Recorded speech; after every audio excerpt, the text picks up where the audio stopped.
So now I have the trucking cash flow. And now when I find these real estate deals, it's more so, do I want to keep this deal? Give it to my sons? You know what I'm saying? I get 10 properties that's worth no less than $100,000.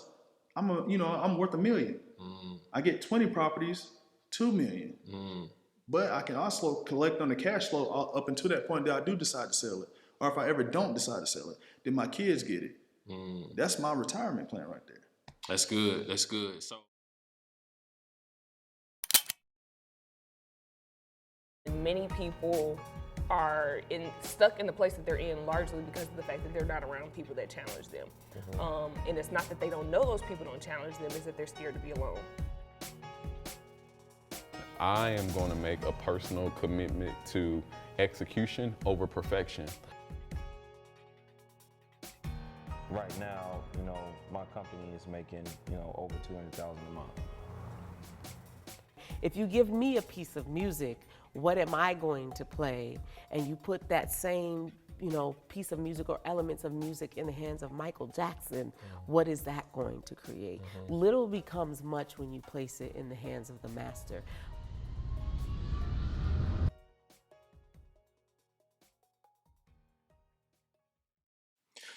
all right, so this is actually, let me put my phone on airplane mode. Actually, the first time I've sat down with, somebody who went through like true blood, sweat, and tears with me, man.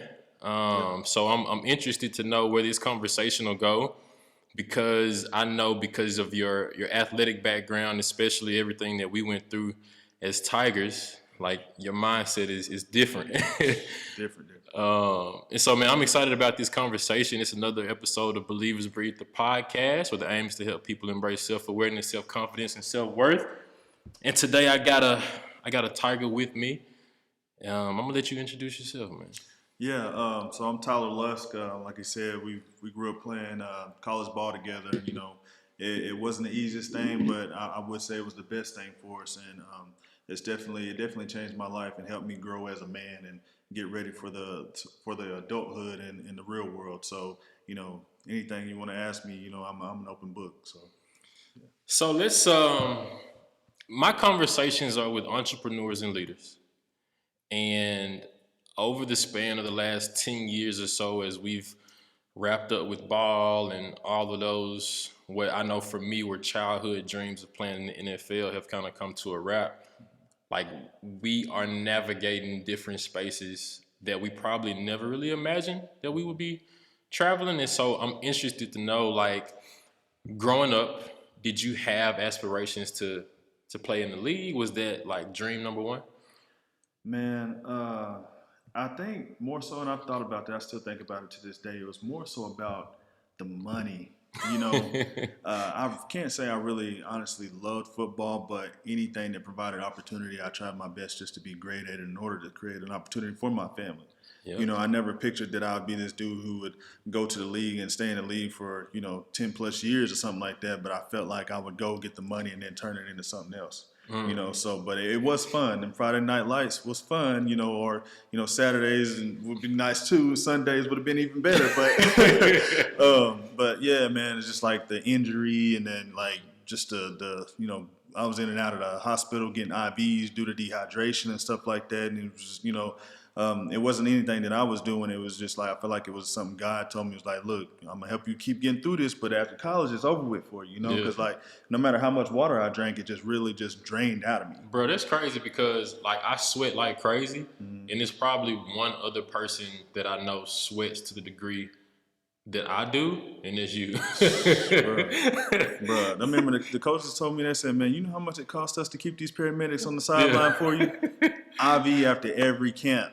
Didn't work. And I'll talk to you about this. It's like, when I started camp, bro, I was going in at 250 at defensive end, and then once the season started, I was 220 pounds. And then that's where I asked you a question earlier about, going from a bigger school to a smaller school, or a school that has less resources. Kind of how was that? Because we got kids now, and it's just like planning for the future. You want them to have the most resources, especially when it comes to nutrition and health. And I think that's big, and for them to for I feel like it to fly under the radar of how much weight I was losing due to the fact that I was getting dehydrated. I think that's a big, was a big issue for me. But like I said, I think God was like, look, because after every time I cramped, bro, my whole body would cramp, and it was like I told God, I said, look, I never step foot on that field again if you let me make it through this. Yeah. But every time I got back up, it was out there. Yeah. So I think we kind of made a deal that I didn't know. You know what I'm saying? So that's what transpired my life into doing other things for sure. So when you think about ball and the impact that it had, they always talk about how you learn these life lessons. This is probably like a loaded question, but if you could say there's one lesson that you learned from being involved in college athletics that translates most to your current life, what would you say that life lesson is?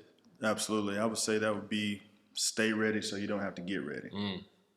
That was big for me because, be honest with you, when I stopped after college, I don't know if you remember, I got an opportunity to be a part of a couple movies, a couple NFL commercials and things like that. Famous. Which it was nothing I inspired to do, but it's just like I was ready for the opportunity. I was talking to an agent of mine, and he was just like, hey, I don't have any teams ready for you, but I have an opportunity for you to go be a part of this movie. And, it's a football movie. You're still in shape, blah, blah, blah, and it's representing, guys who played big-time college ball, so you can be, represent one of these players if you go down there and try out. So I was still in shape, of course, trying, getting ready for pro day and things like that, and just any type of other opportunity that I had, CFL or whatever, and I went down there and really performed. So it's like, hey, we're gonna make this movie look real, and so that really shined a light on me, and I was able to get several parts in that movie. And then when I went down there, I was like, hey, I was like, man, this can't be just a one-off thing, because after I graduated, bro, I was selling ladies' shoes at a fashion store. You know what I'm saying? I'm not gonna name the store, but it's not something that a D1 defensive end was supposed to, that I feel like was supposed to do. But I was just like, man, I got to make the best out of this. When I went down there and did the movie, so I met the director and I was like, hey, like anytime you need me, give me a call. Call me. Because I get free flights and I can be anywhere at any time that you need me. I was lying. But I made it happen. You know what I'm saying? I knew I really wanted to do it, so I knew I was going to figure it out. So I just signed up for it, and I was just like, look, and when he called me, he was like, hey, I know you said you can be here, so like, I got something for you in LA. It's a commercial. So, I called everybody, and turns out my cousin was a flight attendant. She started getting me free flights to, LA and wherever I needed to go in order to be a part of these different things. So, yeah. So what movies have you been in? Man, it's a Brendan Burlsworth movie called Greater. It was on Netflix. There was another movie, I can't remember the name of it. It was two movies I was a part of. I'll probably think of it here in a second, but it's basically about a guy. He played for the Falcons. He was a linebacker, and he got falsely accused of raping a girl in high school. And he got acquitted and basically got found not guilty, but it pretty much ruined his chances of going to the NFL. I think when he got found not guilty, they might have tried to pick him up for a little bit, but it basically transpired into him not even actually being able to go. So it pretty much ruined his life, and they pretty much wanted to shine light on that situation. But that movie was in theaters as well, and I'll probably think of it in a second and be able to tell you. So when I think about college athletics, we were very regimented. And our schedule was created essentially. We woke up at this time, went to class at this time, study hall this time, practice this time, eat this time, film this time. And then you transition into acting, essentially, where you're not sure of what that schedule is going to look like, when you're going to be able to pick up roles. And then now you are in entrepreneurship. So what is the mindset shift of going to like, hey, my coach is planning out everything, to now I got to kind of create this path myself? I think, to be honest with you, that's still one of the biggest things that I constantly struggle with is creating my own schedule, because like you said, things were laid out for us and all we necessarily had to do was just execute. It's like if you run this route, you're going to be open, you're going to catch the ball and you're going to score a touchdown. It's not like that when you're in the real life. So I went through several different planners that I tried to make right for me, but it's still tough to this day. But I do know that there's no better feeling than knowing what's planned and what your schedule as far as ahead, and then you can see the target and go for it. And so like now it's like every day I have to create that for myself from scratch. And it's still something that I have not been able to get used to. But one thing that I am used to is just getting up early, number one, eating healthy, still staying in shape, staying physically fit, and then just taking my day as it goes. But I try as best as I can to plan out things as if it was following a similar schedule. Yeah. So when when you think about entrepreneurship and what you're doing, what are you doing? And I'm asking that because, like, I've heard you talk about real estate, but I've also heard you talk about trucking.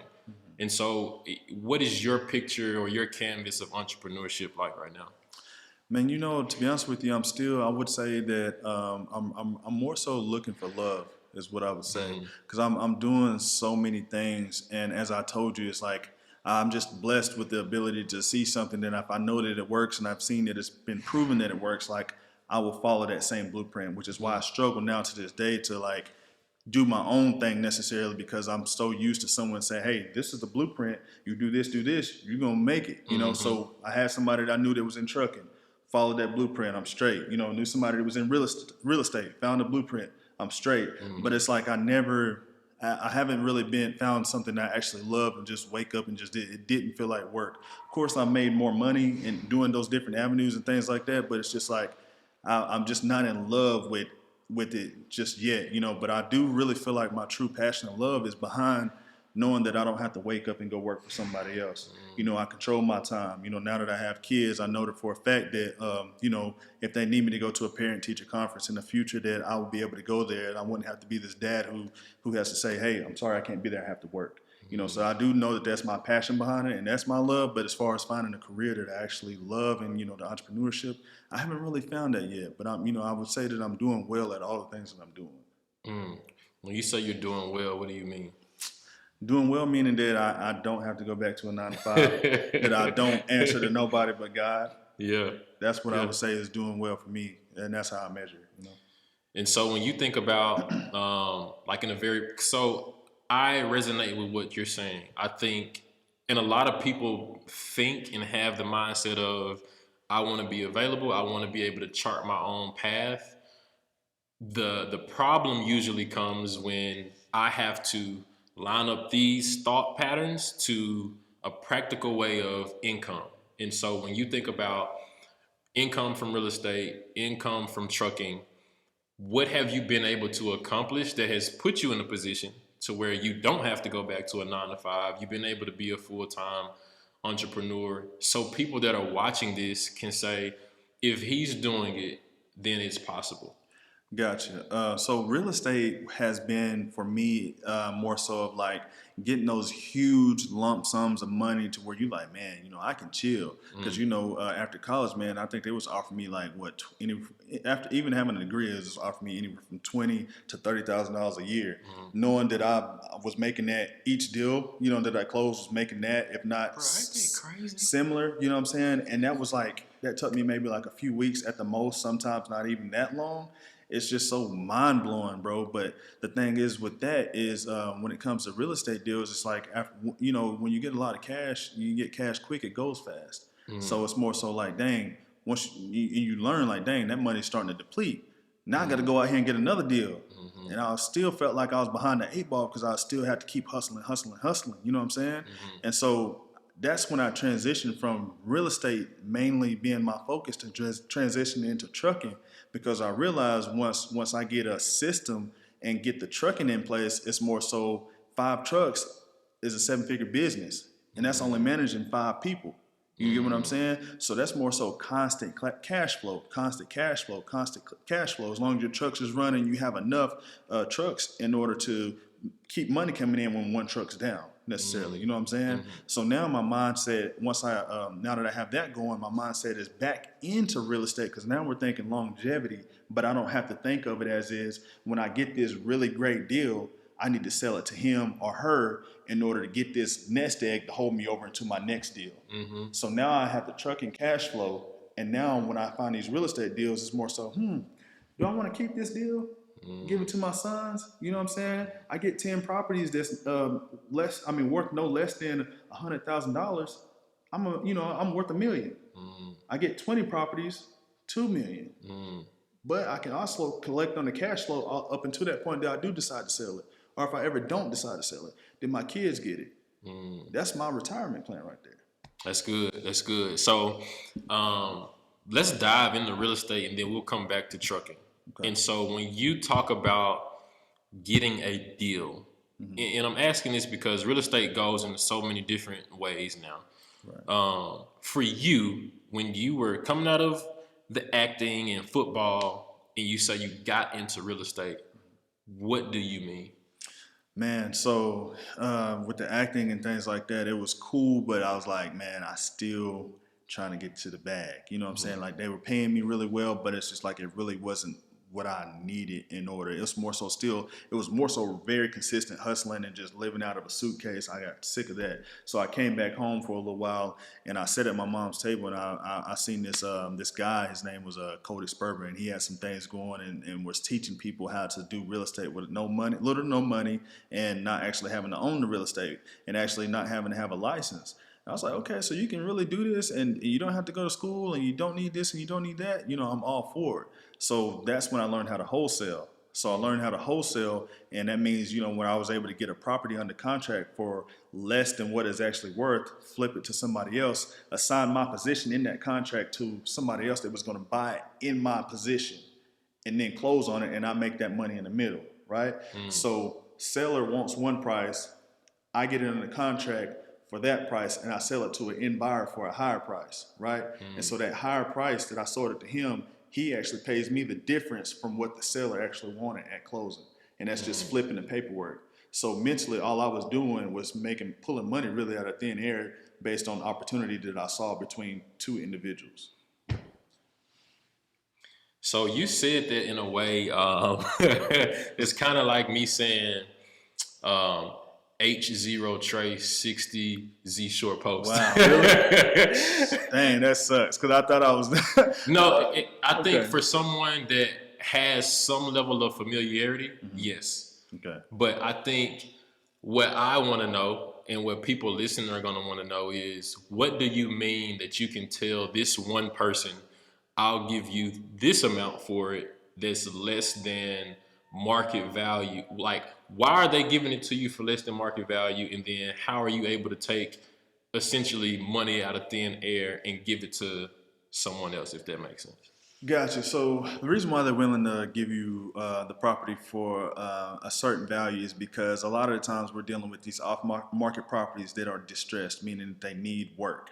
They need value add in order to make it worth market value. Okay. So no one really ever knows exactly how much a property is worth before the repairs are being done, right? Because if I'm a flipper, and that means if I fix and flip these houses, I may have one way that I'll do it, but the next guy may do it differently. So he may come in, paint the house blue. I may paint the house white. Which one would sell more? Do you know? I don't know either. So that's why whenever you're working with these distressed properties, it's hard to kind of determine what the actual value is, but you got to do your best to come up with the repair cost, okay? So they're going to say, you know what it ends up being is like, hey, I'm happy with this price. As the seller, I'm happy with 120, right? But I know my buyer here, he's going to come in and paint the house blue. And when he comes in and paints the house blue, he more likely can sell it for 220. You know what I'm saying? But she only wants 120. And the house only needs maybe 40K in repairs. You know, and I just kind of do the math and try to take my portion out in the middle right there. That maybe was even more confusing. I don't know. No. So, all right. So I got a house, right? Yeah. And let's say I have a house. Yeah. And my house is worth, I don't know, 100,000 at the moment. It's worth 100. There are houses that are around it, or if I fix my house up a little, it could be worth 200,000. So you're saying, as someone that comes in, has a conversation with me, you'll say, hey, I'll give you 100 or 120. Yeah. I don't really tell them what I'll give them. I allow them to tell me what they want, because we both know that the house isn't worth that 200K. Let's just say if the house is worth 100K, they put 50,000 in it, it may be worth 200K. But do they have the money to put do they have the 50K in order to make the house look good? They may or may not. So since they don't, they may be willing to settle for 100K or 110 or whatever in order to leave enough room for the next guy to come in and add the 50K, hoping he gets to 200. So it's really, we don't know if he's going to be able to get that 200K, but he's doing the math, looking at other houses and seeing what they added to their house in order to get their 200K. So if he comes in and do the same thing, he stands a great chance to get that 200K. But nobody ever knows, right? So I have to do the math in the middle right there to determine what I can make out of that deal. And I try not to make any less than, an honest spread in there. You know what I'm saying? An honest spread. Yeah. So, I want to get into your pockets a little bit, but not too crazy. Let's say the first deal that you ever got. How much did you take out of the deal? Because you stayed in it for a reason, so it had to be good enough for you to be like, I'll keep going back. Yeah, well, I would say, man, I can't really tell you exactly how much like my first deal was, but I can tell you like probably what's the least I've made early on when I first started was like around $2,000 just from flipping the paperwork. You know what I'm saying? And that definitely beat me working a 9 to 5 and making that probably in like 7 days, maybe 2 weeks at the longest. Because I know when we promise a quick closing. We promise to that they don't have to make repairs. We promise that they don't even have to clean out the house. You know what I'm saying? So there's a lot of guarantees that makes this situation a lot easier for these sellers who don't want to list their properties on the market and have different home buyers coming in and looking at their house and saying, just being nitpicky. They don't want to deal with that. Maybe they inherited the house from somebody, or maybe somebody just passed away and they just really just don't want the headache. They're like, look, give me cash now and I'll walk away. It's almost like, bro, to be honest with you, when I thought about it, it's really like going to a pawn shop. If you take your valuable jewelry or TV that you paid a whole lot more for, and if you were to spruce it up a little bit or clean the jewelry, you can get more, but you need that money right now. That's more so the people that we're dealing with when it comes to wholesaling. You know what I'm saying? Where it's not like they're giving away just a great deal, but it's also very beneficial to them because they can't withstand going through the actual traditional sale on the market. If that makes sense. Yep. You know what I'm saying? Because they need that money right now. They need to go take care of business. They might need to pay for a funeral. You know what I'm saying? Or they might need to pay, some hospital bills and things like that. I've heard it all. You know what I'm saying? I've actually talked to a guy who was living in Kentucky where he thought somebody at TSU was taking care of his house in Nashville.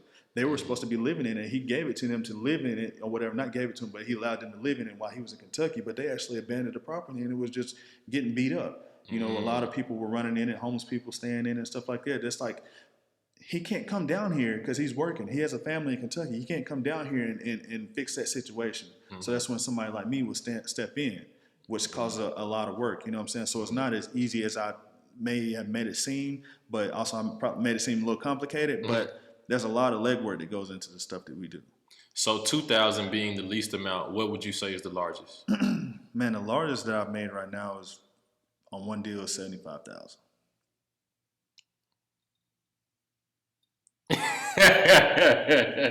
And so I'm assuming that the process is the same for 2 or 75, right? Yeah. And yeah.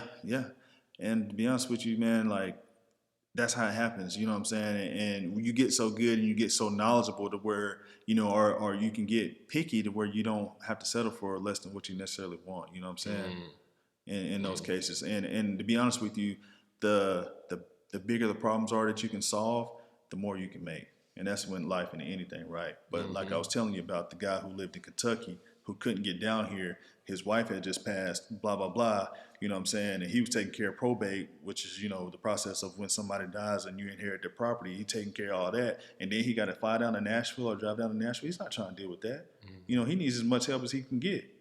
That's priceless when you're dealing with a lot of stress like that. That's honestly priceless. And if I can make that situation easy for you and you don't have to even leave your home and I send a notary to you, you can sign the dotted line and you get your wire to your bank account, I'm doing that all day.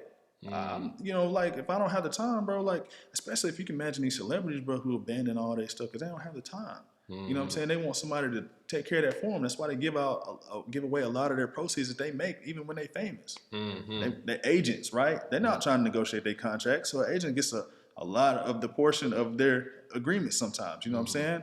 Which, if you're making my life easier, then hey, I got to pay you for it. Why not? I can sleep good. Right. Man, that's good. That's good. So when you talk about this process, so that's the good side of it, right? Is there a ugly side that people don't necessarily know about? Be honest with you, the probably the ugly side is like if you don't have all your ducks in a row as far as your agreements, you definitely need to know how to protect yourself in a deal because a lot of times, sellers have what we call where they get mixed emotions, especially if it takes a long time for the deal to close and they may decide that they don't want to close no more. Or you may have somebody that promised them that they would offer them a lot more than what you offered them, you know what I'm saying? Which could be just a lie. They're just trying to ruin the contract just so they can get them on the contract and probably offer them less or maybe even the same thing you did, you know what I'm saying? So you just got to be upfront with them and set the expectations, very clear to where just like, anything that pops up, you probably your process is bulletproof. If that makes sense. So and then as I spoke about before is the ups and downs. You know what I'm saying? Whether it be 2,000 to 75,000 on just one deal, at the end of the day, you're subtracting from that as always. Because the biggest thing about this business is marketing cost. Marketing is because you got to always be marketing. Marketing can be expensive, very expensive. Where you're sending out like direct mail, postcards to people, phone calling, you know what I'm saying, to have your virtual assistants calling people for you. And I'm finna go on a tangent because it could get deep because there's a lot of working components. But if you're just a one-man show, you can still operate in that way. But of course, you're just probably doing a lot more of the work than what you should be. If you make money, you need to outsource it. You know what I'm saying? So this sounds like it's a skill set that's built over time, right? So when you talk about getting into this real estate, the wholesale play, did you have mentors, or did you kind of just bump your head, or was it both? I had an online program that I was following. I didn't have a direct mentor. I had an online program that I was following, and it was extremely thorough. And it pretty much, and the way it taught me was to start wholesaling and make you a lot of money quick. And then once you go from wholesaling, you start to actually do fix and flips. Okay. Once you start doing fix and flips, you of course start holding and buying rentals. And once you have those rentals, then you start maybe doing some development and things like that. And then once everyone started talking about it and it started to get kind of hip, I'm not gonna lie, I got a little lost in the fact that where people started to actually scale wholesale businesses, which isn't necessarily what I was taught from my original online program that I went through. And then what that was, it kind of shows you how to actually wholesale, but at like 10 deals a month, 20 deals a month kind of thing. You know what I'm saying? And it's just constant work and more money spent because what it is, it takes a lot of money to go out to bring hopefully 10 times back in, if that makes sense. So now I've scaled back, like we talked about, to where I'm in these different avenues to where I'm going back to my original online program, how it taught me to actually start buying rental properties, start doing, things that would keep me in the game longer versus doing massive amounts of wholesale deals because I'm trying to get my net worth up. You get what I'm saying? So having a lot of cash doesn't really mean anything at the end of the day is what I had to learn the hard way. Because like I said, it constantly is always going to be depleting. So when you talk about wholesaling and you accumulate this cash, you don't necessarily accumulate assets at the same time. And so it sounds like what the program was doing was like starting you at ground zero and then kind of building up the real estate ladder, I guess you could say. Absolutely. Is there a point along each journey that you're like, I'm ready for the next step?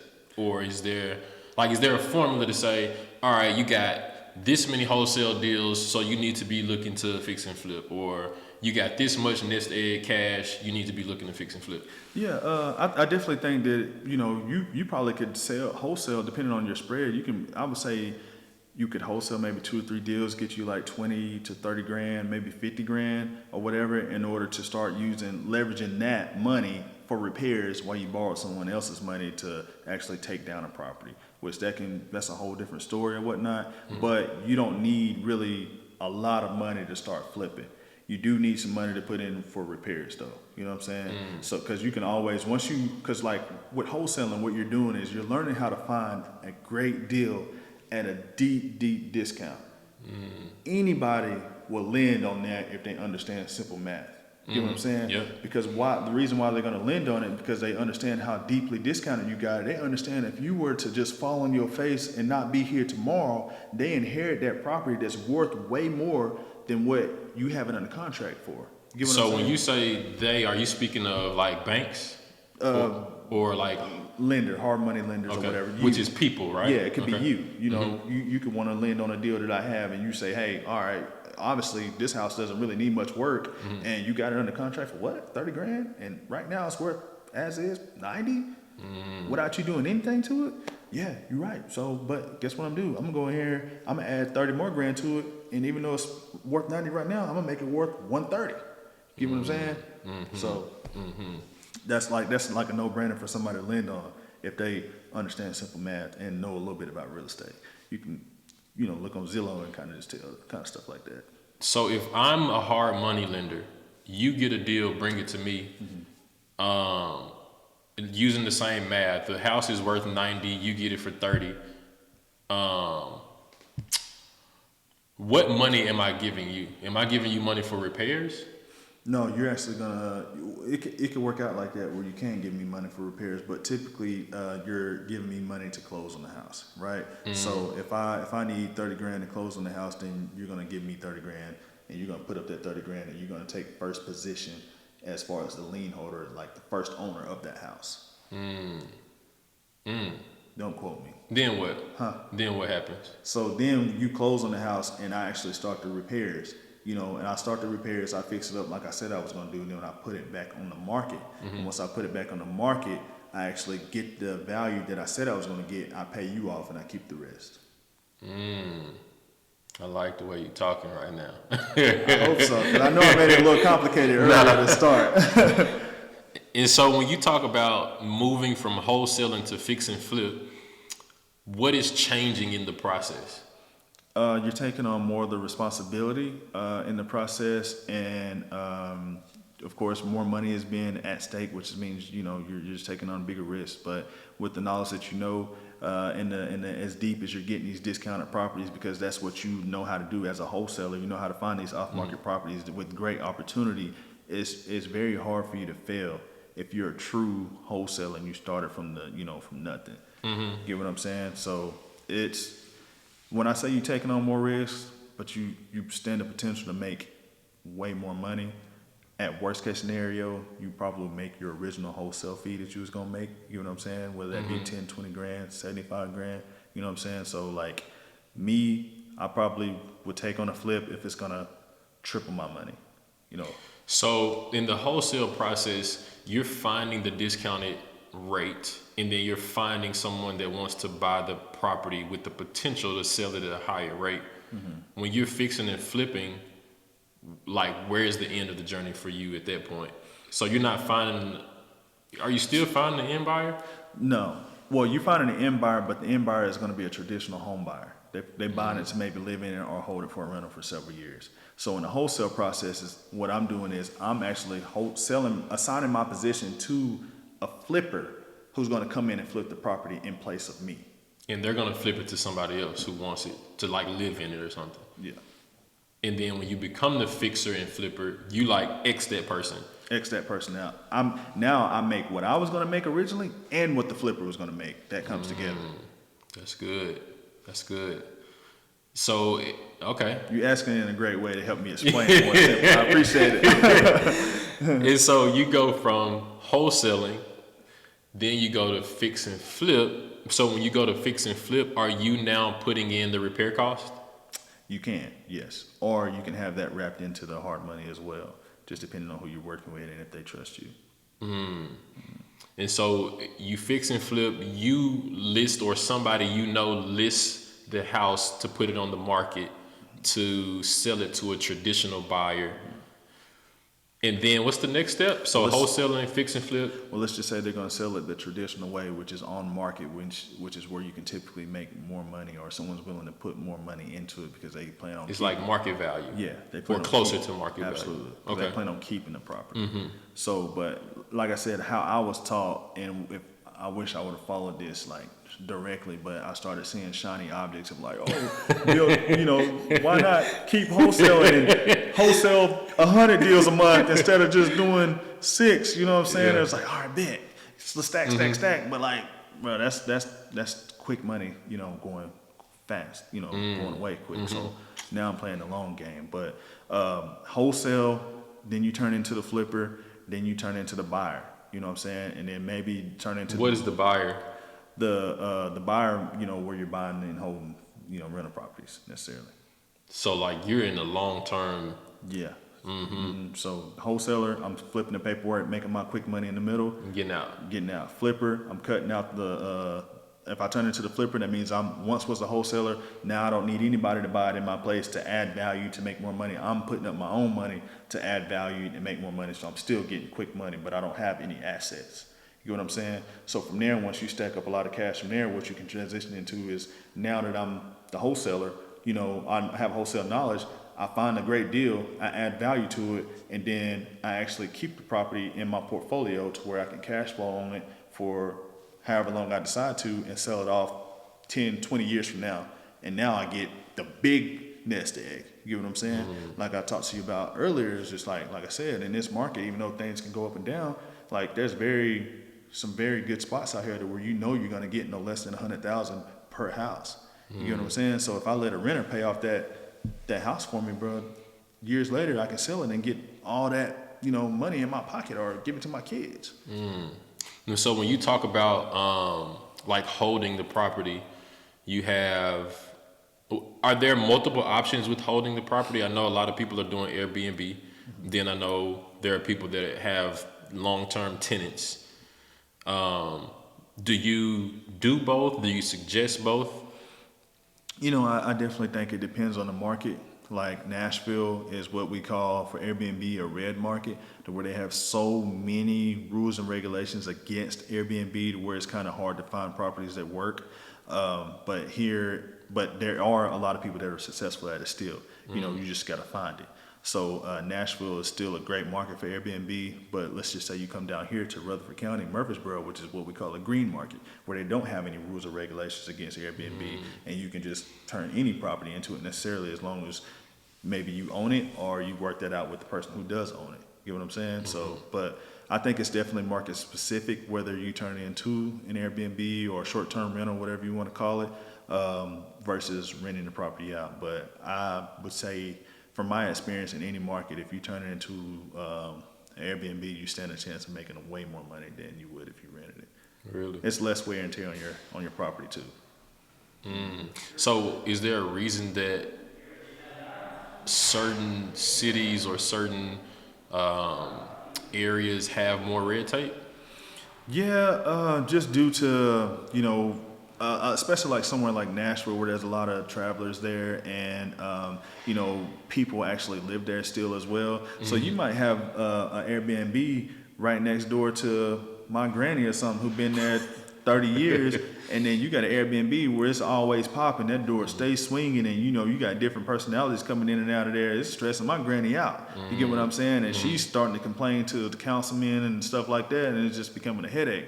So that, from what I can see psychologically, that's probably what, you know, causes Airbnb those restrictions to come in place when it comes to short-term rentals. And why do you say that you can make more money on short term?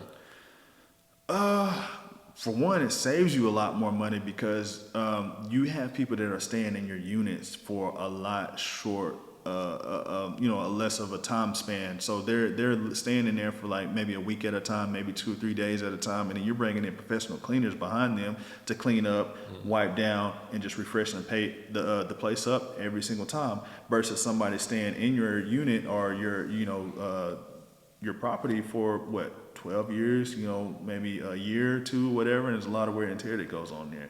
But if you're telling me that you're going in there and checking your property out every weekend or every few weeks when somebody moves out and the next person comes in and you're painting, you're fixing every knick knack or whatever, like that definitely saves you longevity. But additionally, man, I don't really know the like specific math on it, but like it's just like when you think about these hotels, like anywhere that you see there's a hotel, Airbnb will work. You know, if there's a hotel close in that vicinity, then Airbnb will definitely pop. But I just match my rates with what the hotels are asking for, and it just ends up being more money. You know what I'm saying? Like one of my units, I paid, like one of the ones that I don't own, I'm arbitraging. I use what they charge me like $1,200 a month for rent, and I make $3,000. You know what I'm saying? Like You know, and the numbers still fluctuate, but at minimum, I've made $3,000. You know, so. All right, so let's say hypothetically, because you know I don't want to get you in trouble. Right. Hypothetically I have to speaking, delete some stuff. CPA called me. hypothetically speaking, if you have an apartment and you want to do Airbnb out of that apartment, are there apartment complexes that have agreements to say, yes, you can do Airbnb here? Or is there something that you can kind of navigate and, oh, well?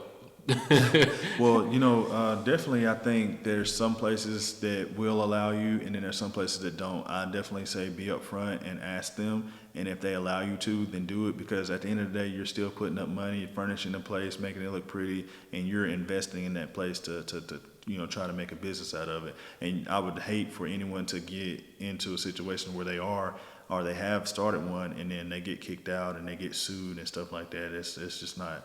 That's not the best thing to do. But so, however, if you ask them, there's a lot of opportunities where they will allow you to do it. They probably you might have to sign a different type of lease or something that will protect their facility, and hold you a little bit more responsible due to the fact that you will be turning it over to people that they don't know. But I definitely think that people should be upfront about it. Yeah. And so essentially when they go, like, allow that agreement, the apartment is saying, we don't care who gives us the money as long as we get our money, right? Under certain circumstances, they more than likely, yeah, that's what the lease would say. Yeah, in some different terms that protects them. Yeah. Gotcha. That makes sense. Oh, it seems like so much opportunity, and I ain't forgot about the last step either, is development. So, but also I want to say it's just like a lot of communities that would be against it would be like they say they want to create more so of a home environment.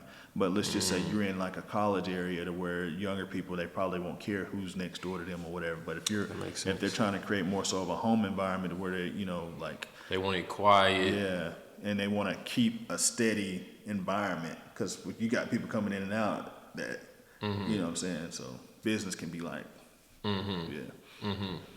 And so the last phase that you learned was about development. And so you've gone through the wholesale, and then you've learned to be a fixer and flipper, and then a buyer, and then a developer. What exactly do you mean when you say developer? So I actually have not developed anything, and that's my next phase to actually start learning more about it.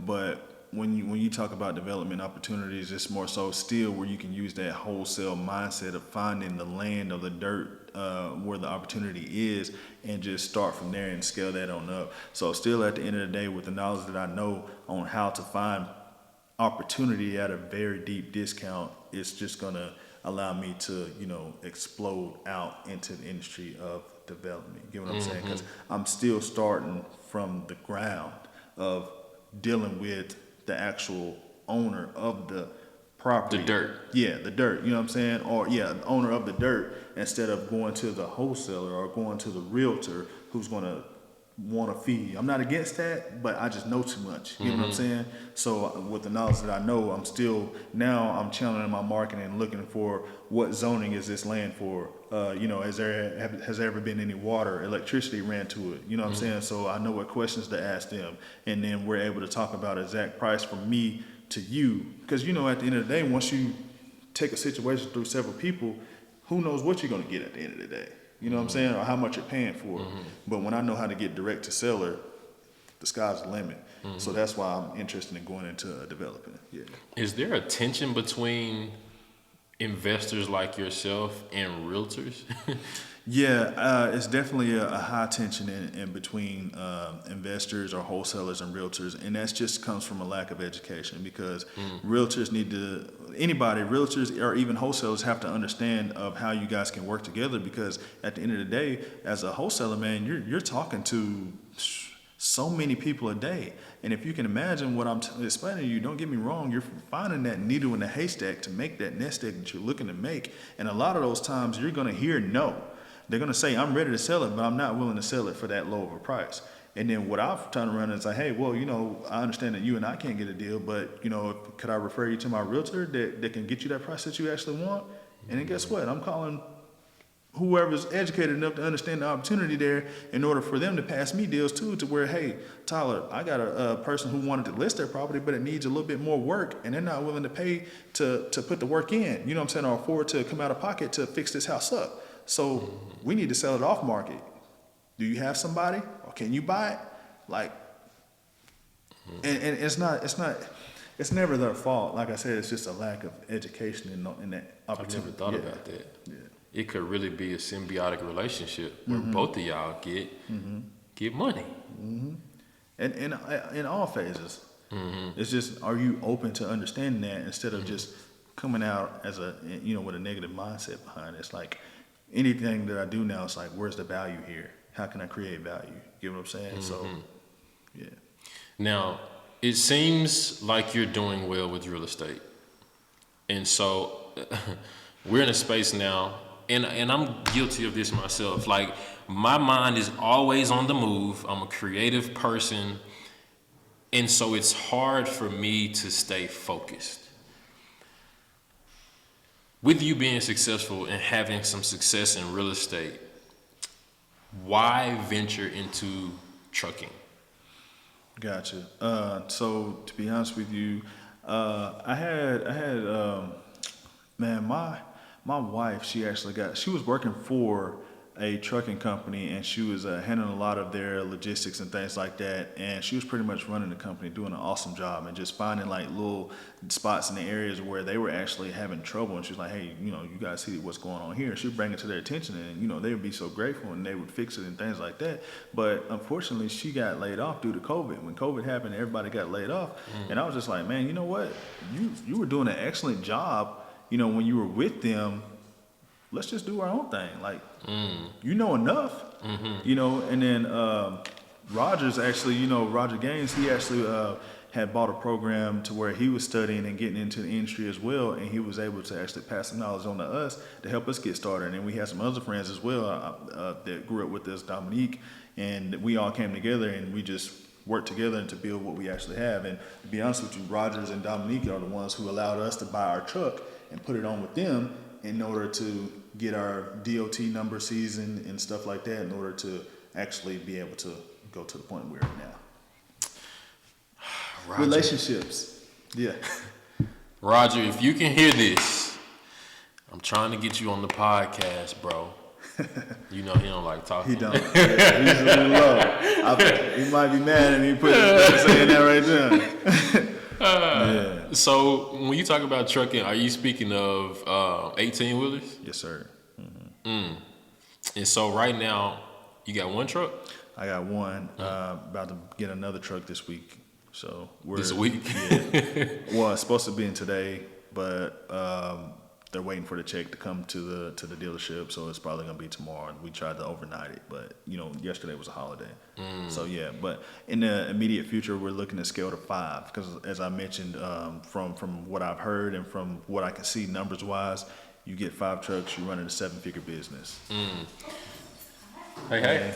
Oh, you're fine. And so when you talk about trucking and then your wife's experience coming in as a dispatcher, is this process complicated? Man, anything's complicated. Is just what makes things uncomplicated is when you think of the outcome. You know what I'm saying?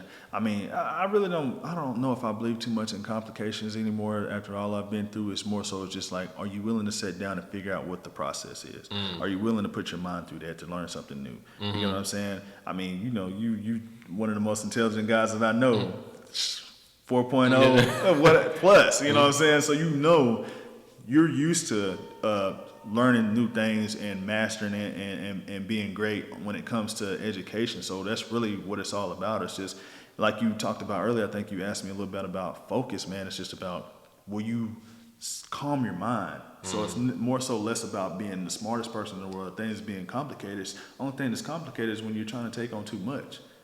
You just dial in and just focus and calm your mind, you know what I'm saying? And just say, all right, this is what I'm focusing on for now. When we talked about scheduling earlier, it's like, you got this block. You're in study hall from this time to this time. You're at practice from this time to this time. You're working out from this time to this time. All right, you have opportunity to eat lunch from this time to this time.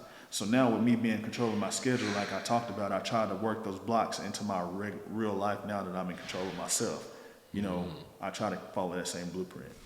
And so when you talk about trucking, you are taking a load at one place, loading up the 18-wheeler, and then taking that somewhere else, right? Correct. Is that like the simplified version of it? Yeah. You know, so what we're doing is we're looking at a load board every day, and we're determining what load we're going to take that's going to add the most value to our company. So a lot of things that you want to take in consideration is, you know, like how far is it going? You know, how much gas would that possibly take us? How much does a load weigh? Because gas prices are high right now. And even if they weren't high, you want to save on gas and you want to save on wear and tear on your truck. So it's like, you know, you may see a load that pays $1 million, but once you take that load there and you get that $1 million, you're in an area to where there's no loads coming back. You can't get your truck back. So that wouldn't be a good load that you want to take. You get what I'm saying? So you want to look at a lot of different working components in that to make sure that you're getting the most value out of it. And so, which would you say for you is your baby right now? Real estate or trucking? My baby would definitely be real estate, because no matter what, I can go out here and create an opportunity out of thin air, like we talked about before. You know, so but definitely trucking and Airbnb are creating that cash flow that I need in order to actually not feel like I have to chase deals after deal after deal, because like I said, once you do one deal, you got to go out there and get the next one. So it's more so, how do you find that residual income and have that peace of mind? Because if not, we're definitely in a scavenger mindset, and I don't like operating like that. I know I'm way more stronger and way more helpful to the community and just to others when I am at peace in my head. You get what I'm saying? Yeah. If I'm not out here just struggling myself as well. Yeah.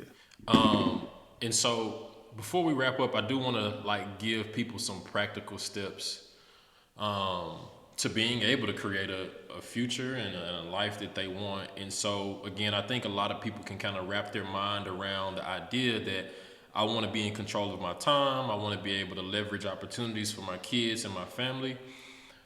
For you, if you could give 2 to 3 pieces of information that people can like actively input into their own entrepreneurial journey or whatever that looks like for them, what would you say those things are? So I'm talking like setting up the business, making it like a legal formality, or building a team, or scheduling time. Like what steps would you give people? What nuggets of information should people who are either just starting or desire to go into entrepreneurship, what steps should they take? Definitely, I would suggest that they, number one, make sure that their credit is A1. Because like I learned about cash, having a lot of cash really doesn't mean a thing. Because at the end of the day, when you need partnerships and stuff and things like that, they're going to look and say, what kind of credit did you have? You know what I'm saying? And when we talk about credit, it's about how can we trust this guy? Who has let this guy borrow money before? You know what I'm saying? And how did that go? That's what they're looking for whenever they determine whether they're going to go into business with you. You know, and when you're looking, let's say you do need to build cash, but when it comes to doing long-term projects where, like I said, you come in and you need the hard money and stuff, sometimes they'll pull your credit. You know what I'm saying? Like you could pull my credit if I gave you permission, just so you can see if you want to trust me to give me $200,000 to do a flip. You know what I'm saying? Whatever. You're not just about to give that to anybody. You want to see like, hey, who else is giving this man $200,000? You get what I'm saying? So if my credit score is a 600, ain't nobody gave this man $200,000, so I'm not about to give this man $200,000 myself. You know what I'm saying? So what I would say is credit and your credit history is your financial resume. So you definitely want to make sure that you're A1 with that, and start your LLC as soon as you can. Because a lot of times is what definitely happens is what they care about is a lot of businesses start off and they go out of business within 2 years. So now they're getting even tighter because the market is going crazy where they want you to be in business for 3 years. So, but the thing is, what they're asking for is what they're gonna see is how long you've had that LLC. You follow me? So Jay, if you had your LLC since you were 18, that's all they're gonna see. They're not gonna look in to see how much money you've made since you were 18. They just want to see how old that LLC is. So they feel like you've been in business since 2018. You get what I'm saying? So even if you're not even doing nothing with it, you just have that LLC, that don't matter. When you go in the bank, they just want to see that original documents of when the LLC was started. That's good. So that's the loophole right there. Well, not necessarily the loophole, it's the truth that people just really don't understand. So people need to do it now, like establish it now. ASAP. Yeah, for real. Like that's the biggest cheat code that I can really give somebody. That really ain't the cheat code. It's just the truth. Start that LLC now. I think here in Tennessee, you pay $350 a year to have it, established or whatnot. But it's way well worth it, because once you have that establishment, man, the banks will start just really looking forward to working for you. They'll be calling you. You will walk in the bank knowing that they want you there. Understanding stuff. Do you like have issues like getting like bank funding? Because like a very real thing is, like, as Black people, like, you run into barriers when it comes to lending, right? And so do you have advice for Black folks that are trying to get funding? Yes. So, when it comes to starting your LLC, keep your LLC as broad as possible. Don't sit up here and name your LLC like my name's Tyler, Tyler's Lemonade Stand, or Tyler's Fix and Flip Company. Make it as broad as possible. Tyler Enterprises. And I'm not giving legal advice, of course, right? So, but just make it as broad as possible, because what happens is markets tend to change. So different industries start to become what banks will call like just industries that they're scared to work with due to the way that the market is going at that point in time. Because a lot of people, they won't lend to trucking businesses, right? So if my trucking business is named Tyler Trucking and I go into the bank, then they're gonna be like, okay, we like you, but right now the trucking industry is kind of struggling, so they're not lending as strong to my trucking business or to the trucking industry. But if I go in there as Tyler Enterprises, then it's kind of broad, and like we may have a conversation where I tell them like, well, right now I'm not really in trucking, but we kind of mentor and kind of like coach people on how to get into trucking. It's more so a coaching program. You know what I'm saying? So it can go different ways, and you can also just give yourself that umbrella of how you can operate within it, which I'm not telling people to do that. That's good. Hey, that's solid information, because I feel like it's practical. Yeah. Right? And people can take that information and they can, if they want to, they can apply it. So that's crucial. But I mean, if you think about it, it's the truth. Like, if I decide not to be in the trucking industry no more, I know enough to know where I can coach some people. You know what I'm saying? So if I go in a bank and say, hey, I need money for my coaching program, just, Tyler, blah, blah, blah, Enterprises, and they're like, what are you doing? Your website says trucking. Like, yeah, we're mentoring people on how to get into the trucking industry. It's the truth. You know what I'm saying? So, but again, like I said, make sure your credit right. Make sure that you don't name your LLC something very, very specific that will tie you to that industry for the rest of your LLC's life or whatever. And I would also say that if you're working a 9-to-5, to those books that they give you, like when I was working for these companies, man, the books that they would give you, like your what do you call those books? Like when you first get hired and they give you that handbook. Yeah, the handbook. I would keep those, and I would used to look at them and study them, because I knew always that I would have my own company. You get what I'm saying? And hey, I'm not the type of person, and anybody to tell you don't reinvent the wheel. You know what I'm saying? Just make it your own. So I still have pamphlets to this day to where companies I work for that were Fortune 500 are just really successful, that I would go back and take some ideas on how they structured and the policies they put in place and learn why and understand that. And that's the best cheat code that you can get for free. People sleep on that. That's good, man. But and I haven't really, I know you asked about when it comes to nationality, I haven't really ran into any issues due to the fact that the way that I set myself up, where my LLC is older than 2 years or whatever, and my personal credit is straight, and then I've started adding like net 30s and stuff to my LLC, which is just showing where people have trusted your business and they lend it to your business, just like I showed that people trusted me and they lend it to me, and all that showing up on my credit. You get what I'm saying? What is net 30? A net 30 is basically a company that will lend to you on terms, meaning that you need to pay it completely off in 30 days. You get what I'm saying? So you add at least 4 or 5 of those, you know what I'm saying, to your business credit or your LLC, then that's going to give you a credit score of currently, from what my experience currently as we're speaking, it would give you a credit score, a business credit score of anywhere from between 80 to 85. You know what I'm saying? Which it goes, business credit goes up to 90. So, yeah. And business phone number, you need that. You definitely need to have, it can't be your cell phone number. You definitely want to have a business website. So when you go in to get funding, they're going to ask for your business website. They're going to ask for your business phone number. And what else? And basically, how long have you been in business? You have all 3 of those, you're straight. They don't care what I look like. Because they see other people have worked with me. It's worked for other people. Why wouldn't it work for them, regardless of what I look like, you know? Yeah. He trying to tuck his hands in his jacket, but I see this on your wrist. Life's good. Hey, it's doing all right, bro. So, man, I like to do this thing where I blow up this balloon, and like everything that we talked about, like people's minds are going through this on a daily basis, but there are often these barriers, mental barriers, that prevent people from taking the steps that you took to get started. And so what I want to do is, on this balloon, is I want you to write out one word or one phrase that you feel like stands in between people and their goals. And what we're going to do is we're going to pop it, and we're going to take the life out of it and allow people to go get it. Okay.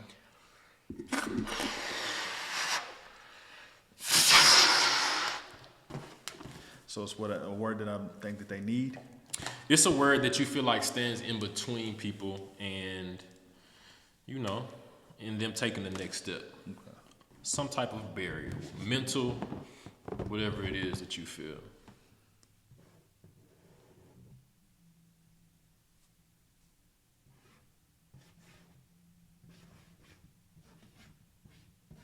I don't know if we can see that. Trust. Say more. Trust, basically just believing in yourself and trusting the process. So a lot of times when people learn something, a lot of people will go out here and they'll learn everything, but they don't trust themselves to actually take action. They don't believe that they can actually have the same success of what they've just basically educated themselves on. So it's like, you got to trust yourself. Because you can talk to me all day, or they can hear this podcast all day and see, and I'm giving them the blueprint of exactly what to do, but do they trust themselves to know that they can walk in the bank and get the funding if they even set up everything exactly how I said it? Because at the end of the day, you still got to take your own 2 feet and walk up in there. You know what I'm saying? So, trust the process. Trust. All right, man, we're going to take the life out of everything. Hopefully people can trust themselves. I hope everybody's good. So, man, if people want to find you, I know you got some books out now. Congrats on that. But if people want to get involved, if they want to follow you just to see the journey, how can they do that? Yeah, the best is social media. You can keep in touch with me at Cashville Investor. On Instagram is where I'm most active, or you can go to cashvilleinvestor.com and just shoot me a message or an email there. And I love to actually talk to everybody, and because I was once where everyone typically is when they want to ask me for advice, and I'm very relatable. I have a psychology degree because I know that everyone is not the same. We all come from different backgrounds, and I understand that. So I'm very helpful, and I try my best to reach out and respond to everyone. So feel free. I'm an open book as much as I can. It's good. I appreciate it, bro. Yes, sir. It's been fun, man. Absolutely.